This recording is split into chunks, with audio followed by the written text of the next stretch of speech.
জয় শিব শম্ভু।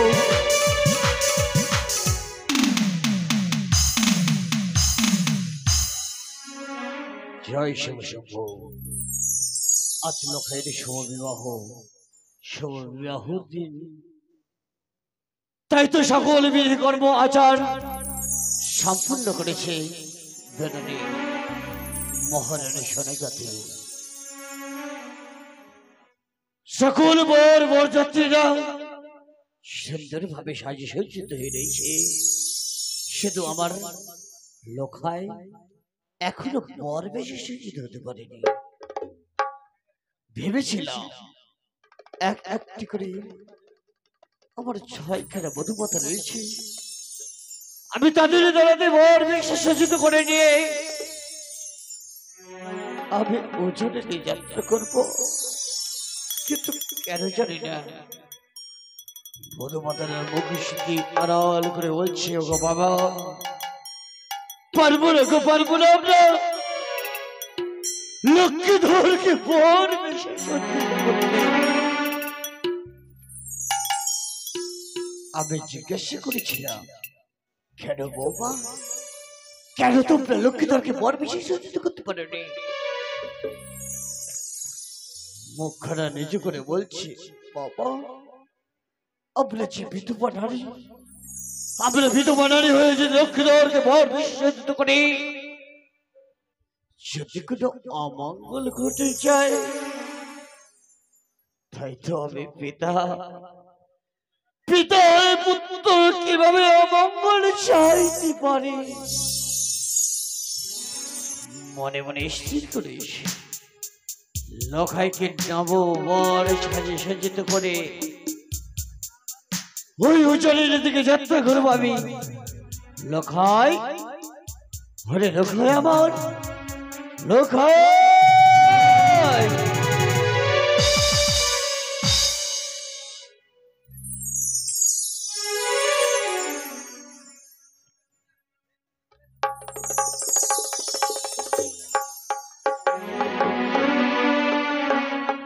দেবাদিদি,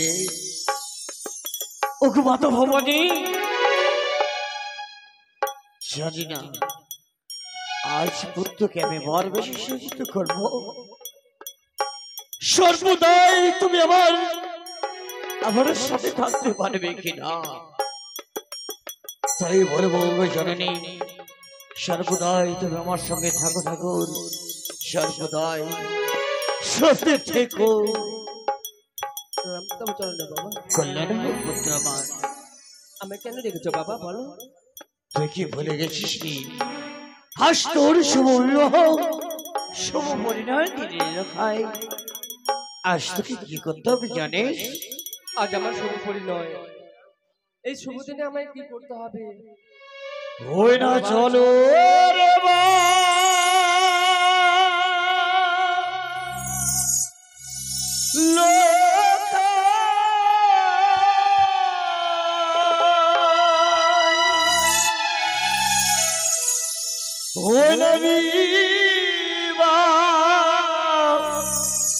ও করি রে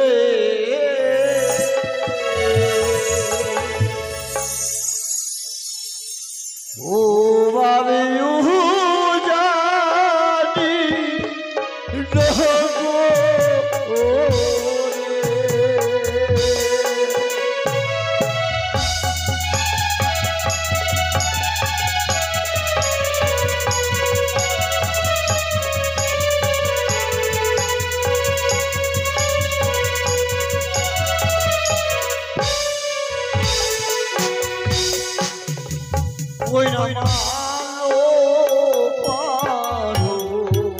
পড়ো রে বাবা লোহা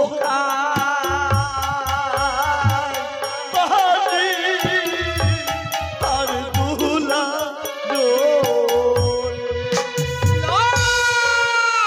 লখাই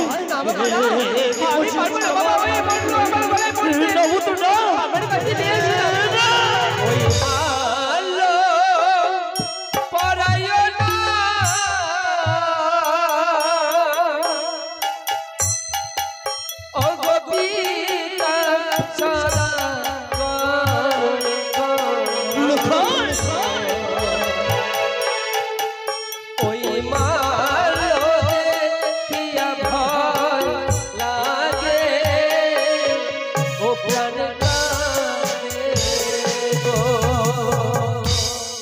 কেন বলতে পারিস?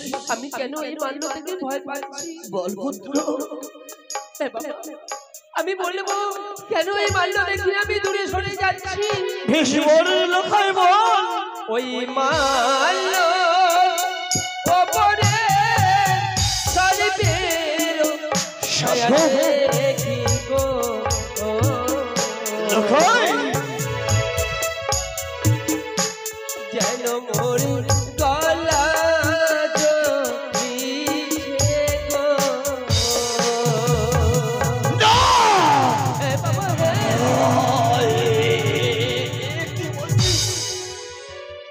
মাল্য খারাপ পরিধান করলে গলা খেলা দাও দাও দাও দাও করে চলে যাবে। আমি তোকে মাল্য ছাড়াই বিবাহ দিতে নিয়ে যাবো। ওই না মোহ তুমি পারো পারো রে বাবা লোকাই পানি আর তুলা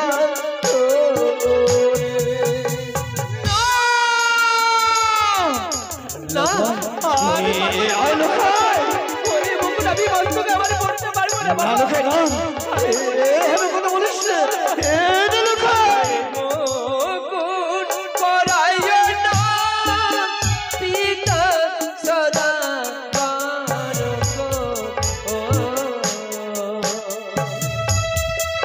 ওই মুকুট দেখিয়া ভয় লাগে ও প্রাণে কাঁদে গো। আমি পারবো না বাবা, ওই মুকুট আমার মস্তকে পরিধান করতে। বাহ বাহ লোকাই আজ যখন তোকে আমি পূর্বে বলেছিলাম যে লোকাই আমি তোকে যা যা পরিধান করে দেবো তুই খুশি মনে তাই পরিধান করে নিবি। আমি তোকে লোকাই লোকাই বলে চিৎকার করলে তুই আমায় বাবা বাবা বলে জড়িয়ে ধরতিস। আর আজ যখন এই পটখানে নিয়ে যাচ্ছি কেন রে লোকাই তুই দূর করে দূরে সরে যাস? ওই মুকুটের উপরে যেন আমি সর্বের ছায়া হেরি নয়নে। সর্বের ছায়া? হ্যাঁ বাবা হ্যাঁ। বেশ লোকাই তুই অপেক্ষা কর, আমি দেখতে চাই কোথায় সারবো সারবো সারবো সারবো কোথায়।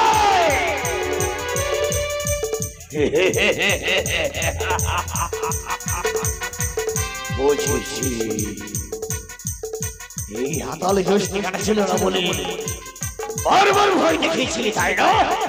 বুঝে কালি এবার দেখা তোর কত বড় সাহস রয়েছে। এবার আমি কি সঞ্চিত করবো লোকাই এই লোকাই। বাবা দেখ তো যে দেখ এখনো কিন্তু সর্বের ছায়া দেখতে পাচ্ছিস কি না? বাবা না, আমি তো অনেক সর্বের ছায়া দেখি না। এই মাল্যর মুকুটের উপরে যেন আমি সর্বের ছায়া হেরেছিলাম নয়নে, কিন্তু এখন আমি তো তা দেখছি না বাবা। এই ছেলে লোকাই সবই তোর ভুল ধারণা ছিল। আমি তোকে নিয়ে স্বাস্থ্য পরিধান করে দেবো। বেশ বাবা। ওকে চম্পকনগরের প্রতিবেশীরা আপনারা সকলেই হলুদ তরি সম্পদ ধরে দিয়ে আমার লোকাইকে আশীর্বাদ করবেন। জয় জয় শিব শম্ভ।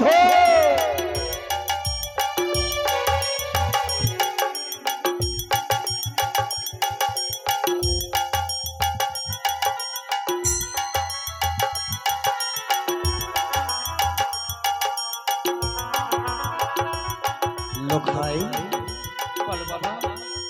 তোকে বড় বেশি সজ্জিত হয়ে খুব সুন্দর মানিয়েছে। সন্তান যদি কুপুত্র হয় কুমাতা কখনো যোগ্য নয়।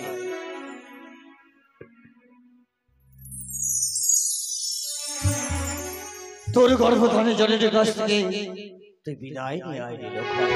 বেশ বাবা, আজ আমি আমার গর্ভধারী জননের কাছ থেকে বিদায় নিয়ে আসি।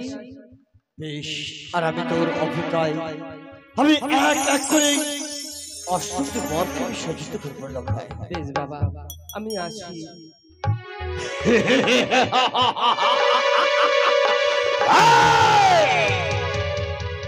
কি ছেড়ে কুচক জানে তোর সর্ব সর্বের গর্জনে তোকে ভয় দেখে ভেবেছিস আমি বড় সহ্যিত করতে পারবো না। এবার দেখবো তোর মায়ের কাছ থেকে বিদায় নিতে পাঠিয়েছি। বিদায় নিয়ে আসবার পূর্বেই ওর মোর্চাকে নিয়ে রওনা হব উজানিতে।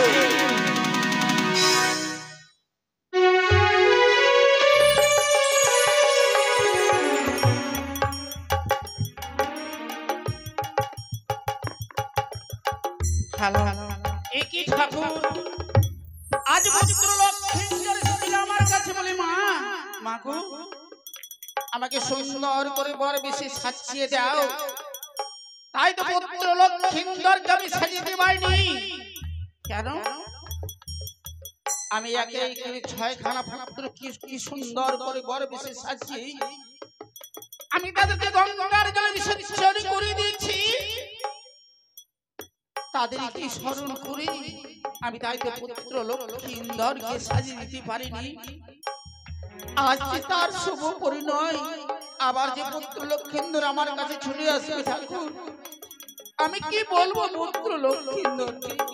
মা মাগো মা বাবা এত সুন্দর করে তুমি কি বর বেশি সাজিয়ে দিয়েছে বাবা। কেন মা আজ আমার শুভ পরিণয়? আজ তোর শুনে আমি জানি তোকে জেনে মনে হয় তুই লক্ষ্মীন্দর না বাবা, যেন তুই স্বয়ং নারায়ণের মতো লাগছে বাবা। কি বলছো মা তুমি? হ্যাঁ বাবা, আজ আমার এই বেশ দেখে তোমার আজ মনে হচ্ছে আমি নারায়ণ, কিন্তু জানো বাবা আজ আমার এই বর্ণে সজ্জিত করেছে পিতা নিজ হস্তে। ওই উজানের মুখে নিয়ে যাবে আমি বিবাহ দিতে। আর আমি যে তোমার কাছে এসেছি একবার আশীর্বাদ, আরে তোমার কাছে বিদায় চাইতে। কি বলছিস বাবা? হ্যাঁ মা, আমার কাছে তুই বিদায় নিয়ে যাবে ওজারি নগরে বিয়ে করতে।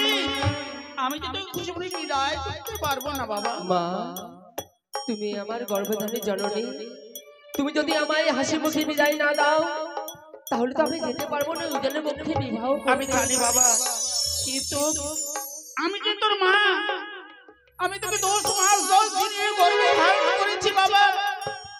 আমি তো খুশি খুশির মতোই বিদায় করতে পারবো না বাবা। মা অমন করে বলে এই শুভ দিনে তোমার পুত্রের অমঙ্গলে তুমি চাইছো। তুমি যদি আমার মঙ্গলে চাও তাহলে হাসি মুখে আমায় বিদায় দেবে, যেন ওই জানি হইতে আবার ফিরে আসতে পারি তোমার কোলে। আমি এই কামনা আজ তোমার কাছে চাইতে এসেছি মা। না বাবা, এই কথা বলে আমায় কাঁদাস না বাবা। আমি যেন বিদায় করতে পারবো না লক্ষ্মীন্দর।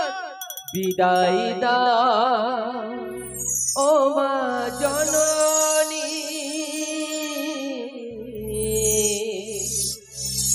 আবার যেন ফিরে আসি। বিদায় দাও ও মা জননী, আবার যেন ফিরে আসি।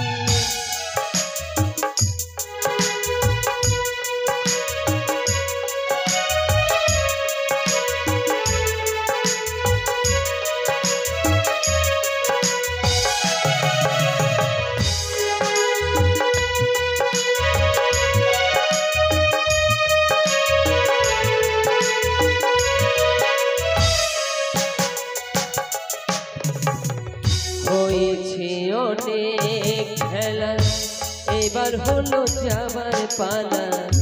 হয়েছে অনেক খেলা, এবার হলো যাবার পালা। বিদায় দাও ও মা জননী, আবার যেন ফিরে আসি। বিদায় দাও ও মা জননী, আবার যেন ফিরে আসি। মা লক্ষ্মীন্দর, তুমি কি বলছো বাবা? আমি তো তোর মা, আমি তো বিদায় করতে পারবো না বাবা।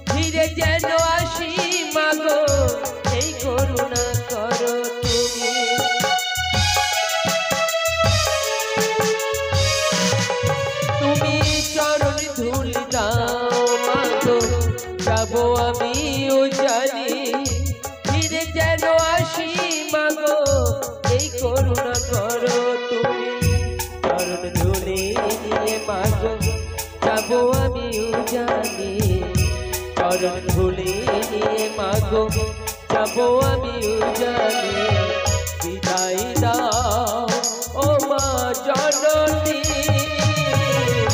আবার যেন ফিরে আসি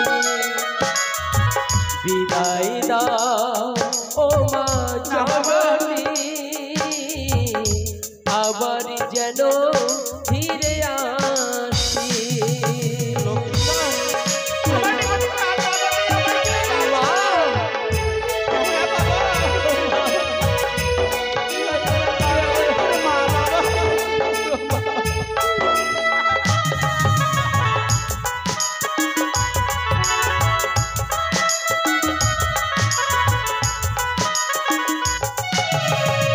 আশীর্বাদ করো মাগো কিছু যেন না হইব ফিরে যেন আসি মাগো এই করুণা করো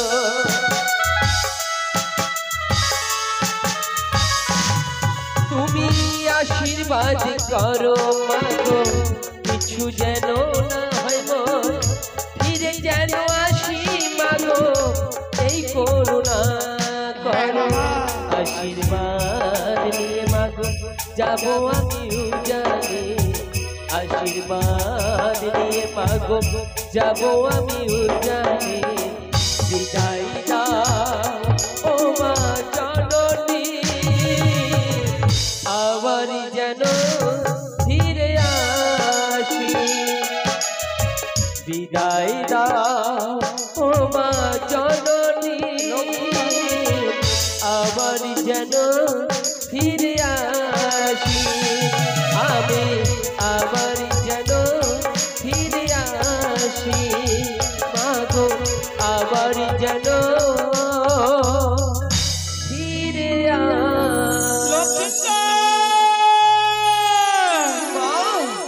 আমার এই কথা রাখ বাবা আমায় ছেড়ে কোথাও যাস না আমি যে তোর মা বাবা আজ আমার শুভ দিন শুভ মনে নয় যদি আমি না যাই আজ আমার জন্য বরযাত্রী অপেক্ষায় রয়েছে আমার পিতা লক্ষ্মীন্দর শুধুমাত্র তুমি আমায় বিদায় দেবে বাবা আমি তোর মা তোকে আমি 10 মাস 10 দিন গর্ভে ধারণ করেছি তুই আমার এই কোথাও রাখবি না বাবা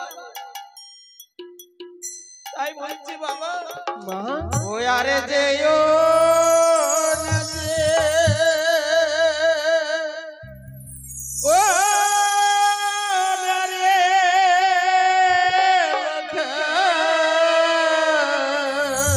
মা বিবাহ দিতে কি বুঝতে পার মা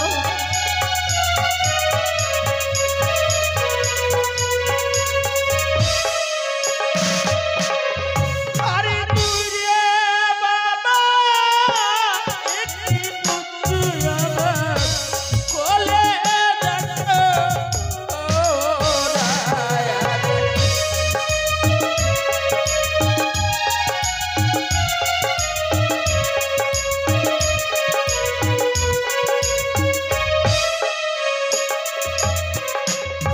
আর কি ডাকবে মা মামা বলে বাবা কে দিই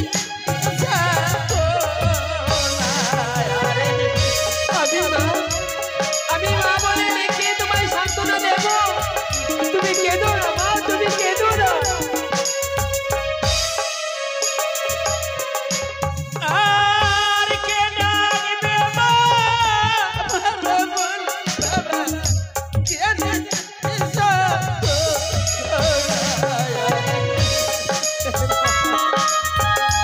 অমন করে বলো না তুমি মা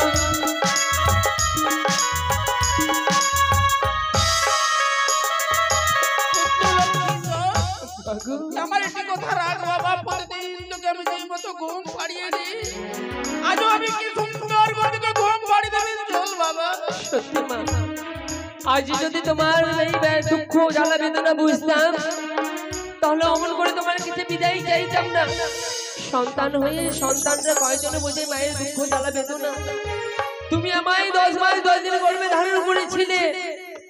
আজ বহু কষ্ট যন্ত্রণা সহ্য করে আজ আমায় ছোট থেকে বড় করেছো। তুমি ভয় পাচ্ছো হারাবাই আমায়, তাই না মা? হ্যাঁ বাবা, আমি তোমায় কথা দিচ্ছি, আমি যাব না তোমায় ছেড়ে আজ এই শীতে কোথাও। তুমি যদি না যাও চলো চোখে চোখে মতো প্রতিদিন ঘুম পাড়িয়ে দেয় মা। দাঁড়াও সরেকা, এ কি করতে চলেছো তুমি? আমার পুত্রকে নিয়ে আমি চলেছি বিশ্রামাগারে। সেই মতো প্রতিদিন আমার পুত্রকে আমি ঘুম পাড়িয়ে দিই। আজ তো পুত্র লোক কিন্নরকে আমি কিন্তু ভুলে গেছো সরেকা, আসছে লোখাইয়ের ঘুম পাড়ানোর দিন নয় গো, আসছে আমাদের লোখাইয়ের শুভ বিবাহর দিন। এই শুভ বিবাহর দিনে আজ তুমি হাসি বদলে লোখাইকে বিদায় না দিয়ে অঞ্চলকে তুমি ঢেকে রাখতে চাইছো কেন? আমি যে সব সম্পদ পুত্রের জননী, ওইখানে পুত্রকে একটু গঙ্গার জলে বিসর্জন করে দিয়েছি। কত কষ্ট করে পুত্র লোক কিন্নরকে আমি পেয়েছি। একটু আর আমি হারাতে চাই না, আমাকে ক্ষমা করে দাও। বেশ বেশ, আমি তো ক্ষমা করে দেব। লোখাই কি রে, তুইও কি তোর গর্ভধারণের মা জননীকে ছেড়ে আমার সঙ্গে উজানি নগরে বিবাহ করতে যাবি না? বাবা, আমি যেতে পারবো না। আমি মায়ের আদেশকে উপেক্ষা করে কোথাও যেতে পারবো না বাবা, আমি যাবো না। ও, আজ বুঝতে পারলাম তোর লোখাই, আজ বুঝতে পারলাম পিতার আজ্ঞাকে পালন করতে 14টি বছর একটি সন্তান কাটিয়েছিল। যাচ্ছি বাবা, যাচ্ছি। আর আজ তুই তো আমার সন্তান নোস। আমি যখন তোর মা জননীর সঙ্গে বাণিজ্য থেকে ফিরে এসে দেখেছিলাম তোর গর্ভধারণের জন্য মাই তামা ভক্ত থেকে বলেছিল যে এটি আমাদের লোখাই। আর আজ যতই তোকে দেখছি ততই মনে হচ্ছে তুই আমার অনসে জন্মগ্রহণ করা পুত্র নয়, তুই একটা আমার চারণ সন্তান। বাবা, আজ শ্রীরামচন্দ্র পিতার আদেশ পালন করবার জন্য 14টি বছর বনবাসে গিয়েছিল। ওগো বাবা, কিন্তু আমি যে আমার গর্ভধারী জননীর আদেশকে উপেক্ষা করে আমি আসতে পারিনি বাবা। আমি কি করে ওই উষানিতে যাব?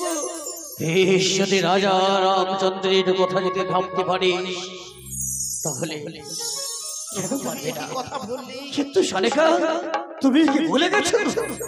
তুমি বিবাহের জন্য উন্মাদ হয়ে উঠে আজ বিবাহের কথা ভুলে গিয়ে সন্তানকে নিয়ে আগলে রাখতে চাইছো।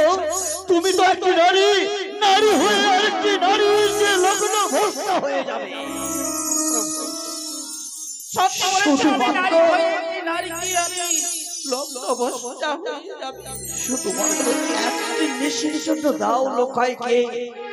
আমি কথা দিচ্ছি, নেশি প্রমাদ হয়ে গেলে শুধু তোকে একাই নয় গো, পুত্রের সঙ্গে পুত্র বধূকেও তোমায় দেবো। বেশ প্রভু, তাই আমি কথা দিচ্ছি, একটু দাঁড়াও। চম্পানিবাসী সবাই মিলে উলধ্বনি জয়ধ্বনি দেবে। আমার পুত্র লোক কিন্নরকে কি সুন্দর করে বর বেছে ছাড়িয়ে আমি তার বিদায় হস্তে তুলে দিচ্ছি। এই যে রাম, সবাই মিলে উলধ্বনি জয়ধ্বনি দেবে। আমি পুত্র লোক কিন্নরকে যার হস্তে তুলে দিলাম। যা বাবা যা, লোক কিন্নর